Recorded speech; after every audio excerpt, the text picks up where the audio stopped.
नमस्कार। जैसा कि आप सबको पता है कि हम एनसीईआरटी की सीरीज़ लेकर आ रहे हैं और उसमें हमने क्लास 6 का पहला चैप्टर कंप्लीट कर लिया है, विविधता की समझ। दूसरा चैप्टर आज हम लेकर आए हैं और यदि आपने पहला चैप्टर नहीं देखा है तो इस वीडियो के बाद जाकर के हमारे चैनल पर सर्च करें और देख लें। काफ़ी इम्पोर्टेंट चैप्टर है वो भी, और बहुत ही अच्छे से, बहुत ही मज़े से हमने उसमें समझा है, पढ़ा है, बताया है। तो चलिए आज देखेंगे। उसमें हमने देखा था, एक ओवरव्यू बता देते हैं कि विविधता है क्या, विविधता हमारे जीवन को कैसे समृद्ध करती है और विविधता में एकता कैसे संभव है। उसमें हमने राम और लक्ष्मण का एग्जाम्पल दिया था कि राम अलग प्रकृति के थे, लक्ष्मण अलग प्रकृति के थे। लक्ष्मण उग्र प्रकृति के, राम शांत प्रकृति के, फिर भी दोनों में काफ़ी अच्छी बॉन्डिंग थी, उनमें मित्रता बनी रहती थी, उनमें एकता थी। लेकिन आज हम इसमें देखेंगे कि विविधता में भेदभाव भी होता है, और काफ़ी होता है भाई। कैसे होता है, क्यों होता है, और इन सब को हमें क्यों पढ़ना चाहिए। एक तो हमें आंसर लिखने के लिए, और दूसरा कि हमारी एक अच्छी अंडरस्टैंडिंग डेवलप हो सके। चूँकि हम समाज में रहते हैं और जहाँ विविधता है वहाँ भेदभाव होगा, और भेदभाव होगा तो बहुत ही बड़ी समस्या उत्पन्न होगी, और भेदभाव हमें नहीं करना चाहिए। कैसे रहना चाहिए, क्यों पढ़ना चाहिए, आइए देखते हैं।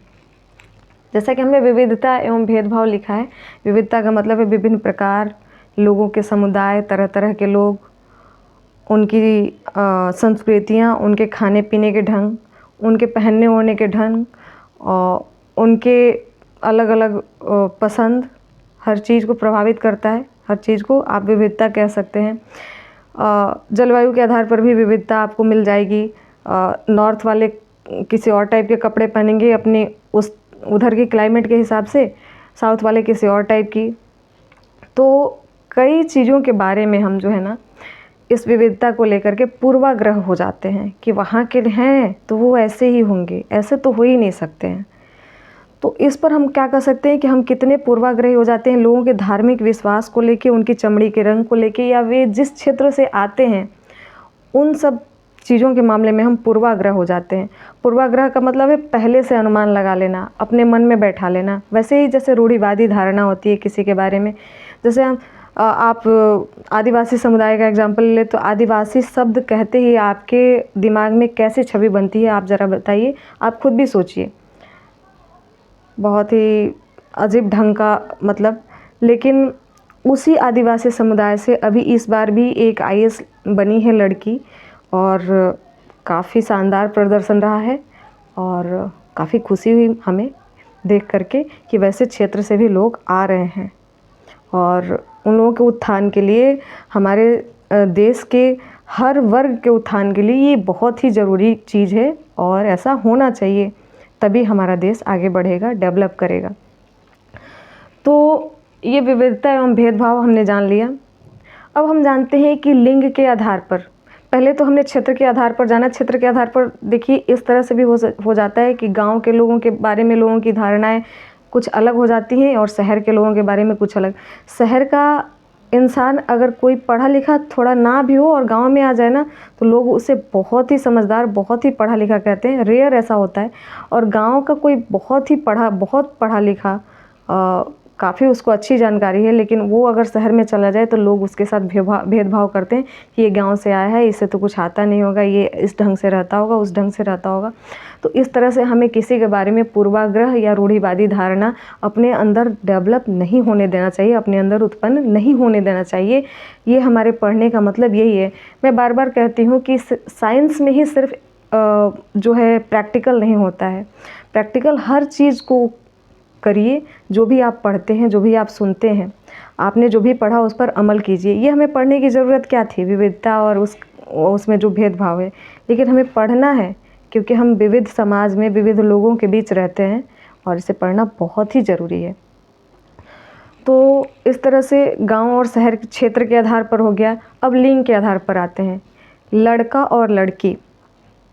देखिए, हम डे 1 से लड़का और लड़की में डिफरेंस यानी कि भेदभाव करना स्टार्ट करते हैं, लेकिन हमें समझ नहीं आता।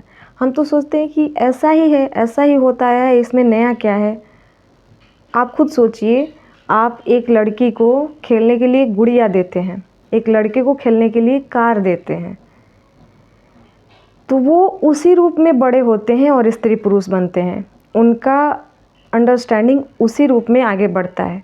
आप लड़के को गुड़िया देते हैं क्या, और लड़की को कार? लड़के को कार लगभग दे देते हैं, लेकिन लड़के को गुड़िया नहीं देते। इसे हम अपना वो समझते हैं कि अरे लड़का है, गुड़िया से खेलेगा, इस तरह की जैसे कि हीन या नीचता की भावना जिसे हम समझ लेते हैं। लेकिन और हम डे 1 से बच्चों को पढ़ाते हैं कि मम्मी की रोटी गोल गोल, पापा का पैसा गोल गोल। अब ये बात कब किस लड़की के मन में बैठ जाए कि मम्मियाँ सिर्फ रोटी ही बना सकती हैं, पापा सिर्फ पैसा कमा सकते हैं, और कब वो अपने आप को उसी रूप में आंकने लगे, फिर उसके दिमाग का, उसके विकास का क्या होगा, ये भगवान जाने। तो इस तरह से हम करते हैं, अनजाने में करते हैं भेदभाव, हमें समझ नहीं आता, और भेदभाव ये आगे जाके बहुत ही बड़ा रूप धारण कर लेता है। इस पर हमने काफ़ी शॉर्ट्स भी डाले हैं, वीडियोज़ भी डाले हैं कि लड़के और लड़कियों के रूप में बड़ा होना किसी नवजात शिशु का। तो हम जिस तरह से उन्हें उनकी परवरिश करते हैं, वे उसी रूप में स्त्री या पुरुष बनते हैं, और जब वो स्त्री या पुरुष बनते हैं तो वे उस रूप में ही समाज का निर्माण करते हैं। तो अब हमें और आपको ये समझना है कि हम किस तरह के समाज का निर्माण करना चाहते हैं। बाकी का जो भी इस चैप्टर में थोड़ा बहुत ही बचा है, इस चैप्टर में कुछ है नहीं, बस ओवरव्यू हम करते जा रहे हैं। आगे के चैप्टर्स थोड़े कठिन हैं, उन्हें हम देखते चलेंगे आगे के क्लास में, लेकिन हम सीरियल वाइज चल रहे हैं, तो हम सोचे कि सीरियल वाइज ही कर चलते हैं, और मज़ा भी आएगा इस तरह से, क्योंकि हम कनेक्ट रहेंगे एक दूसरे चीज़ से। एक चैप्टर का लिंक दूसरे चैप्टर से, तो इस तरह से कनेक्ट होते होते हम 12 तक पहुँचेंगे। तो ये काफ़ी अच्छी चीज़ होगी हमारे लिए भी और आपके लिए भी। चलिए मिलते हैं नेक्स्ट वीडियो में। थैंक यू, धन्यवाद। अगर अच्छा लगा वीडियो तो आप प्लीज़ इसे लाइक और शेयर ज़रूर करें, और दोस्तों में, रिश्तेदारों में, अपने ज़रूरतमंद जो भी हैं, जिनको लगता है कि इस वीडियो की ज़रूरत है, आप उन्हें शेयर ज़रूर करें। मिलते हैं नेक्स्ट वीडियो में। थैंक यू, धन्यवाद, बाय बाय।